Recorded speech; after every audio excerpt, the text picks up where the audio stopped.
जय हिंद दोस्तों। पाकिस्तान की हिम्मत नहीं कि वो रिटेलिएट कर पाए। उसकी ऐसी अभी हैसियत भी नहीं है, हालात भी नहीं है। पाकिस्तान को ये एहसास करा दिया गया अलग अलग जगह से मिसाइलों को तैनात करके, और इसमें सेना के तीनों अंग शामिल थे, यानी क्या समंदर के रास्ते, क्या थल सेना, क्या वायुसेना, तीनों का मिला जुला ऑपरेशन था, यह ऑपरेशन सिंदूर। और इसमें ये बता दिया गया कि हमें आपके यहाँ अंदर आने की ज़रूरत भी नहीं है, हम यहीं से बैठे बैठे आपके हर क्षेत्र को निशाने पर ले सकते हैं। पाकिस्तान इससे बौखलाया हुआ है, बौखलाहट के बाद में बयानबाजी करता है, हम बदला लेंगे, हम ये करेंगे, वो करेंगे, ये सारी चीज़ें। लेकिन वो रिटेलिएट क्यों नहीं करेगा, उसकी वजह दो तीन है। एक तो पहले तो उसे पता है कि भारत चाहता है, वो तो आमंत्रित कर रहा हो तुम हमला करो। भारत का एयर डिफेंस सिस्टम पाकिस्तान की तरह नहीं है कि जैसे उनका दोस्त है, उनका पता ही नहीं क्या है एयर डिफेंस सिस्टम क्या होता है, उसके मायने ही नहीं पता है उनको। मिसाइल चली गई, जहाँ पर जो टारगेटेड आपके जगह थी उनको चिन्हित करके उन पर हमला किया गया, उनको तबाह किया गया। और बहावलपुर बड़ा डीप क्षेत्र है पाकिस्तान में, मतलब ये सिर्फ पीओके नहीं, पाकिस्तान के भीतर तक ये मार हुई है। यानी पाकिस्तान का कोई भी शहर हो वो भारतीय मिसाइलों की जद में है।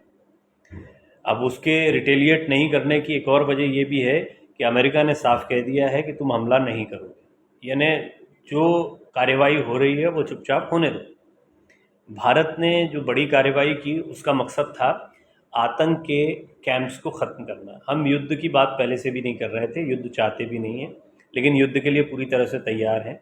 और ये भी सच है कि भारत कुछ हद तक ये चाह भी रहा है कि पाकिस्तान रिटेलिएट कर ले, क्योंकि पाकिस्तान ने रिटेलिएट किया, यानी जवाबी कार्रवाई की, और भारत को एक बड़ा मौका मिला कि अब तुम आर पार की लड़ाई में कूद जाओ।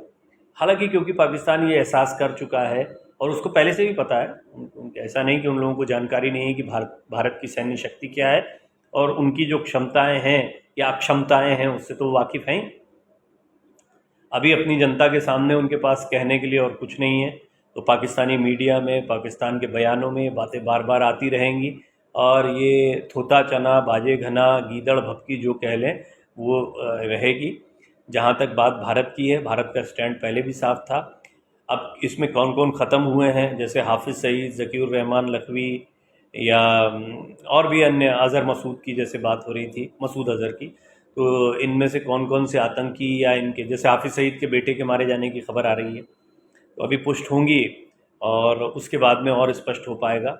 ये ज़रूरी है, कुछ बड़े चेहरे ख़त्म होना चाहिए। अब इसमें होगा ये कि पाकिस्तान में एक स्केप गोट, बली का बकरा चाहिए, वो है असीम मुनीर।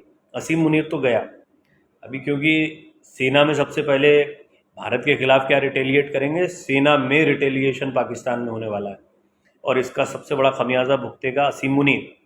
और फिर उसके बाद में पाकिस्तानी सरकार अस्थिर होगी, बलूचिस्तान में जो कुछ चल रहा है वो तेज़ी से आगे बढ़ेगा, खैबर पख्तूनख्वा में जो कुछ चल रहा है वो आगे बढ़ेगा, पीओके में ये कार्रवाई अब और आगे बढ़ेगी, क्योंकि बड़े बड़े कैंप को तबाह कर दिया गया है, पीओके में सबसे ज़्यादा स्ट्राइक्स हुए हैं। तो कुल मिलाकर ये शुरुआत है, और ये जो आर्मी स्ट्राइक थी जिसका आप इंतज़ार कर रहे थे वो कर दिया गया है। लेकिन ये अब धीरे धीरे पाकिस्तान का जो अंत है, जो पाकिस्तान आप देखते हैं उसमें बलूचिस्तान को अलग कर दीजिए, सिंध को अलग कर दीजिए, खैबर पख्तूनख्वा को अलग कर दीजिए, पीओके को अलग कर दीजिए, तो पंजाब का छोटा सा प्रांत बचता है, वो पाकिस्तान कुछ बचता ही नहीं है। और ये होने वाला है, ये आने वाले दिनों में होने वाला है। तो ये तो शुरुआत है, अब थोड़ा तरीका अलग होगा। जहाँ तक पाकिस्तान के पलटवार करने का सवाल है, तो वो सीज़ फायर का उल्लंघन करके सीमा पर फायरिंग कर रहा है, बस इतना ही उसके वश में है। भारतीय सेना उसका माकूल जवाब दे रही है।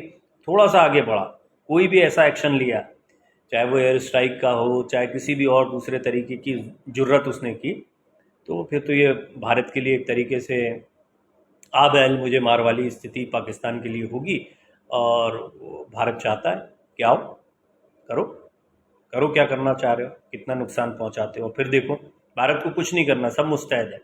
जैसे ये चिन्हित कर रखे हैं ना, ऐसे पाकिस्तान का हर कोना चिन्हित कर रखा है।